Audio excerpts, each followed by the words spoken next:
तो दोस्तों स्वागत है आप सभी का हमारे चैनल की एक बिल्कुल ही नई वीडियो के अंदर, जहां पर आज की इस वीडियो के अंदर हम बात करने वाले हैं मार्वल ज़ॉम्बीज़ एनिमेटेड सीरीज के एपिसोड नंबर 3 और 4 के बारे में। अब हमने इससे पहले वाली वीडियो के अंदर इस सीरीज के एपिसोड 1 और 2 की स्टोरी को एक्सप्लेन कर दिया था। सो अगर आपने उस वाली वीडियो को नहीं देखा है तो आप हमारे चैनल में जाकर या फिर इसी वीडियो के डिस्क्रिप्शन में दिए लिंक को यूज करके उस वीडियो को देख सकते हैं। और इस वीडियो को देखने से पहले उसे देखना इसलिए भी जरूरी है क्योंकि इसकी स्टोरी उससे कनेक्टेड है। बाकी अगर आपने उस वीडियो को देख रखा है तो फिर आप बिना किसी टेंशन के इस वीडियो को कंटिन्यू कर सकते हैं। सो दोस्तों, अगर आपको ये वीडियो पसंद आए तो आप वीडियो को लाइक करना, कमेंट्स में मुझे इस बारे में जरूर बताना, और अगर आप में से किसी ने चैनल को सब्सक्राइब नहीं किया तो वो जल्दी से चैनल को भी सब्सक्राइब कर लेना। बाकी चलिए अब हम बिना किसी देरी के आज की इस कमाल की वीडियो को स्टार्ट करते हैं।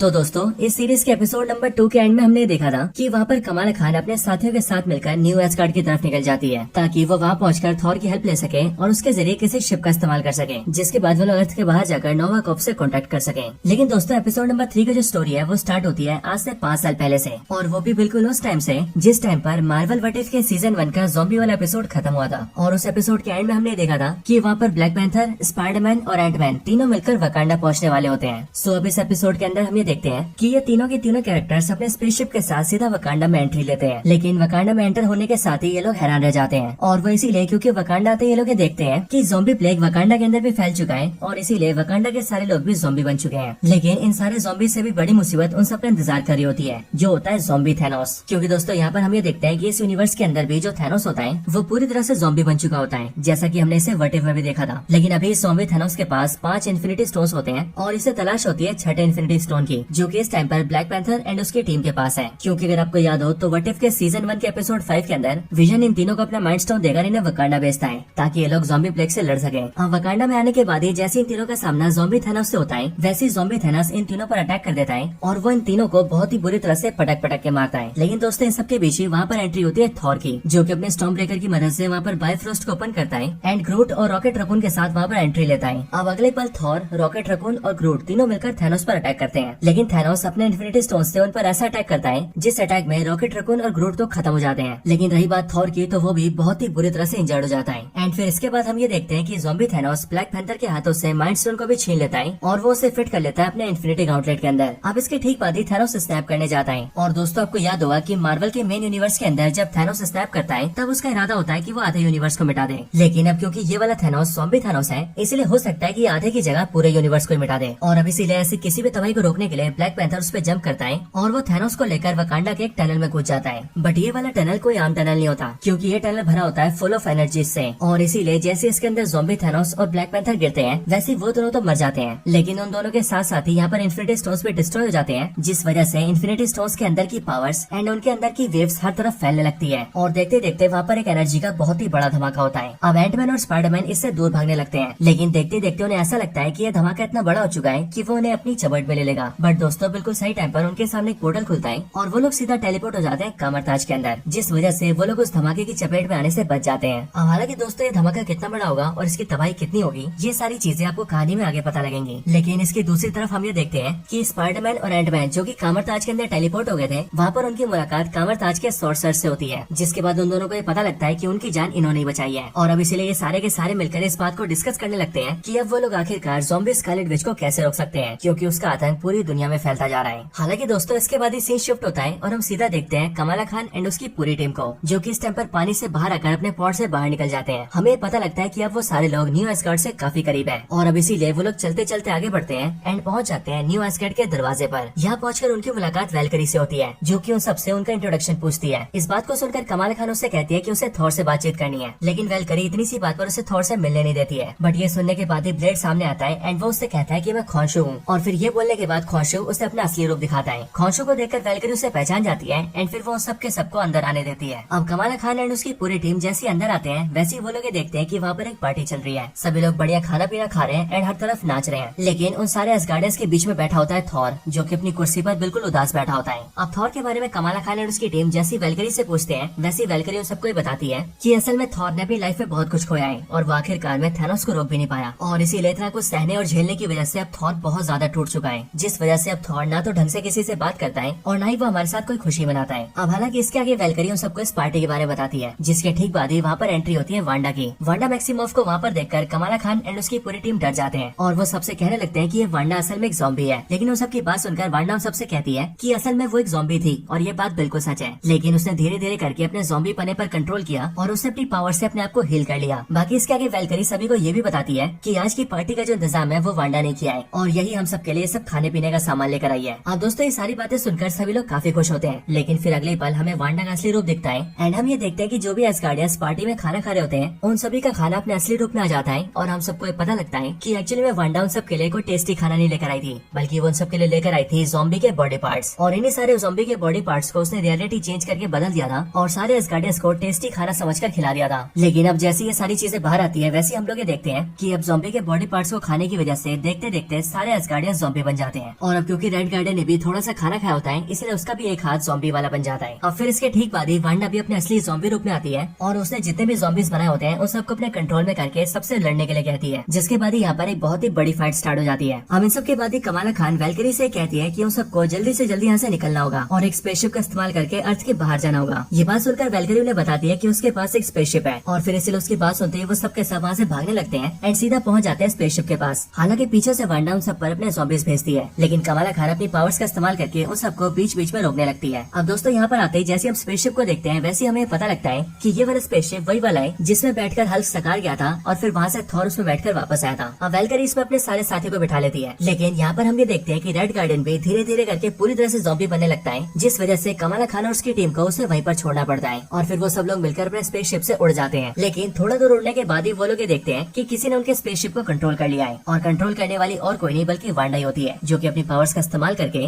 उनके स्पेसशिप को वापस से नीचे ले आती है। लेकिन वांडा यहाँ पर उन लोगों को कुछ कर पाती कि उससे पहले वहाँ पर एंट्री होती है थॉर की, जो कि वहाँ पर आते ही सबसे पहले वांडा को एक बिजली का झटका देता है एंड वो उसके और उसके सारे ज़ॉम्बीज के सामने आकर खड़ा हो जाता है। इसके बाद थॉर उन सबको वहाँ से निकलने के लिए कहता है, जिसके बाद थॉर की और वांडा की वहाँ पर बहुत ही खतरनाक फाइट होती है एंड इसी टाइम का फायदा उठाकर वैल्करी वहाँ से निकल जाती है। इसके बाद वैल्करी सारी टीम को लेकर सीधा स्पेस में पहुँचती है और स्पेस में पहुँचने के बाद वो लोग जल्दी से ट्रांसमीटर का इस्तेमाल करते हैं और ट्रांसमीटर की मदद से सीधा नोवा कॉर्प्स को सिग्नल भेजते हैं। अब सिग्नल के जाने के बाद ही उन सबको मदद की उम्मीद होती है, लेकिन वो लोग ये देखते हैं कि सिग्नल भेजने के ठीक 2 सेकंड बाद ही वहाँ पर बहुत सारी लाइटें जलती है एंड उनके सामने खड़े होते हैं नोवा कॉर्प्स के बहुत सारे स्पेसशिप। उन सभी को देखकर कमाला खान और टीम के बाकी मेंबर्स काफी खुश होते हैं, वो भी ये सोचकर कि नोवा कॉर्प्स उनकी मदद के लिए आ चुकी है। बट दोस्तों ये चीज वैल्करी को काफी अजीब लगती है और वो भी इसीलिए क्योंकि वैल्करी इस बात को जानती थी कि स्पेस में जब भी कोई किसी सिग्नल को भेजता है तो तब उसे गैलेक्सी में ट्रेवल करने के लिए कई दिन से लेकर कई हफ्ते भी लग जाते हैं और इसीलिए सिग्नल भेजने के ठीक 2 सेकंड बाद ही इन सब का यहाँ पर पेश होना कुछ गड़बड़ वाली बात है। एंड फिर इसीलिए वैल्करी इस बात को समझ जाती है कि नोवा कॉर्प्स यहाँ पर आए नहीं है, बल्कि वो लोग यहाँ पर पहले से मौजूद थे। अगले पल नोवा कॉर्प्स उनसे बात करते हैं और वो लोग उनसे कहते हैं कि हम जानते हैं कि तुम लोग अर्थ से आए हो और इसीलिए हम लोग तुम्हें यहाँ से आगे नहीं बढ़ने देंगे। असल में नोवा कॉर्प्स को पता चल चुका होता है कि पूरे अर्थ के अंदर ज़ॉम्बी प्लेग फैल चुका है और इसीलिए उन सब ने मिलकर अर्थ को क्वारंटाइन कर दिया होता है, यानी कि चारों तरफ से लॉक, जिसका मतलब ना तो अर्थ का कोई बंदा बाहर निकल सकता है और न ही वो लोग बाहर के किसी आदमी को अर्थ में जाने देंगे, और वो भी इसीलिए ताकि अर्थ में फैला हुआ ज़ॉम्बी प्लेग पूरे यूनिवर्स में न फैल जाए। अब इसके बाद ही नोवा कॉर्प्स वाले उन सबके सामने 10 का काउंटडाउन स्टार्ट करते हैं और वो लोग उन सबसे कहते हैं कि वो लोग 10 की गिनती में वापस अर्थ की ओर निकल जाएं, वरना वो लोग उन्हें शूट कर देंगे। अब नोवा कॉर्प्स की बातें सुनकर इधर सभी लोग को समझ आ जाता है कि उन्हें नोवा कॉर्प्स से कोई मदद नहीं मिलने वाली है, यहाँ तक कि नोवा कॉर्प्स ने तो उन्हें अपना दुश्मन तक बना लिया है, जो कि उन्हें ठोकने वाले हैं। अगले पल उनके 10 का काउंटडाउन खत्म हो जाता है और इसलिए वो लोग फायरिंग स्टार्ट कर देते हैं। उस फायरिंग से बचने के लिए वैल्करी अपने स्पेसशिप को इधर उधर घुमाती है एंड फिर इसके बाद वो अपने बगल में बैठे हुए शैंची से ही कहती है कि तुम बटन्स दबाकर उन सब पर फायरिंग करो। लेकिन अब क्योंकि शैंची को स्पेसशिप चलाना नहीं आता इसीलिए वो कई सारे बटन्स एक साथ दबा देता है, जिस वजह से उनका स्पेसशिप वहीं का वहीं खड़ा हो जाता है और नोवा कॉर्प्स की फायरिंग उन सबको लग जाती है, जिस वजह से पूरा स्पेसशिप बर्बाद हो जाता है। लेकिन कमाला खान अपनी पावर्स का इस्तेमाल करती है और वो सबको बचा लेती है। लेकिन अगले पल वो लोग अर्थ के अंदर गिर जाते हैं, जिसके बाद कमाला खान का पावर टूट जाता है और सबके सब सीधा नीचे गिरने लगते हैं। लेकिन ये सब होने की वजह से वो सभी लोग बेहोश हो जाते हैं और फिर इसीलिए जैसे उस सबकी आंखें खुलती है वैसे वो लोग ये देखते हैं कि वो सभी लोग इस टाइम पर कामरताज के अंदर है, जहाँ पर उन सबके सामने स्पाइडरमैन, एंटमैन और कामरताज के सॉर्सर्स होते हैं। अब यहाँ पर कमाला खान और उसकी टीम से मिलने के बाद स्पाइडरमैन, एंटमैन और बाकी सारे सॉर्सर्स उन्हें स्टोरी बताते हैं। वो लोग उन्हें बताते हैं कि जब ब्लैक पैंथर दुनिया को बचाने के लिए थैनोस को लेकर टनल में कूदा तब उस वजह से इन्फिनिटी स्टोन्स पूरी तरह से बर्बाद हो गए। लेकिन उनके अंदर से निकलने वाली पावर्स और शॉक वेव्स इतनी पावरफुल थी कि उनकी वजह से वहाँ पर एक बहुत ही बड़ा ब्लास्ट हुआ, एक ऐसा ब्लास्ट जो कि धीरे धीरे करके बाकी सारी जगहों को अपनी चपेट में लेना था। उस पूरे ब्लास्ट का इम्पैक्ट इतना बड़ा था कि उसने बारी बारी करके दुनिया के कई सारे देशों को अपनी चपेट में ले लिया और फिर देखते देखते हमें ऐसा लगा कि ये पूरे अर्थ को निकल जाएगा। लेकिन तब उस टाइम पर ही ब्रूस बैनर हमारे सामने आया और उसने हम सबको बचाने की कोशिश की। असल में उस तबाही को रोकने का सिर्फ एक ही तरीका था, और वो तरीका ये था कि कोई बंदा उन सारे इन्फिनिटी स्टोन्स के रेडिएशन को ऑब्जर्व कर ले। और अब उसके लिए ब्रूस बैनर देखते देखते हल्क में ट्रांसफॉर्म हुआ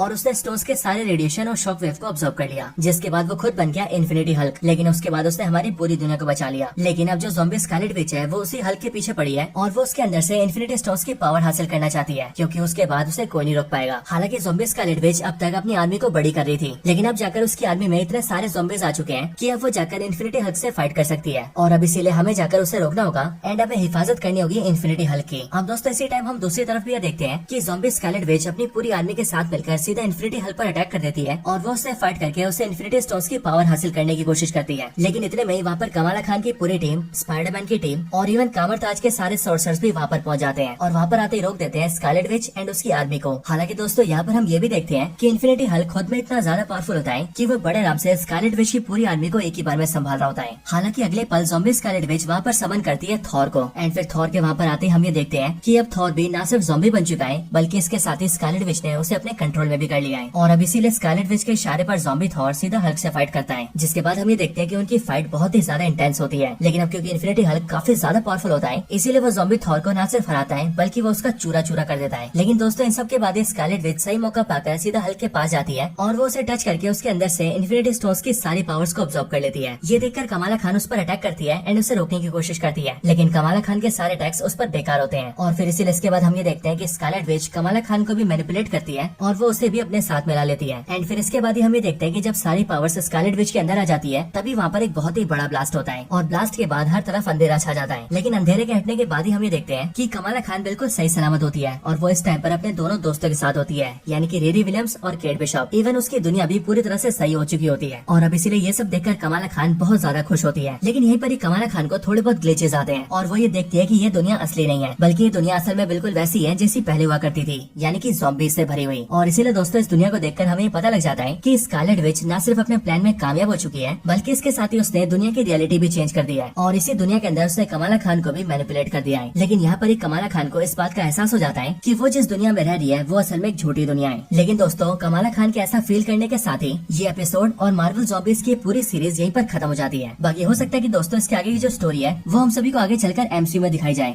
तो दोस्तों यही सब था आज की वीडियो के अंदर। आपको ये वीडियो कैसी लगी ये आप मुझे कमेंट्स में जरूर बताना और अगर आप सभी का कोई और रिकमेंडेशन हो तो आप वो भी मुझे कमेंट्स के अंदर बता सकते हैं। बाकी आपको वीडियो पसंद आई हो तो आप वीडियो को लाइक करना। अगर आपने चैनल सब्सक्राइब नहीं किया तो जल्दी से चैनल को भी सब्सक्राइब कर लेना और सब्सक्राइब करने के साथ साथ उसके बगल वाले बेल आइकन को भी ऑल पर सेट कर लेना ताकि हम जब भी कोई नई वीडियो अपलोड करें तो आप उस वीडियो को सबसे पहले देख सकें। तो बस आज के इस वीडियो में इतना ही। इस वीडियो को यहीं पर एंड करते हैं। मैं मिलता हूँ आपसे ऐसी किसी और बेहतरीन वीडियो में, तब तक के लिए गुड बाय।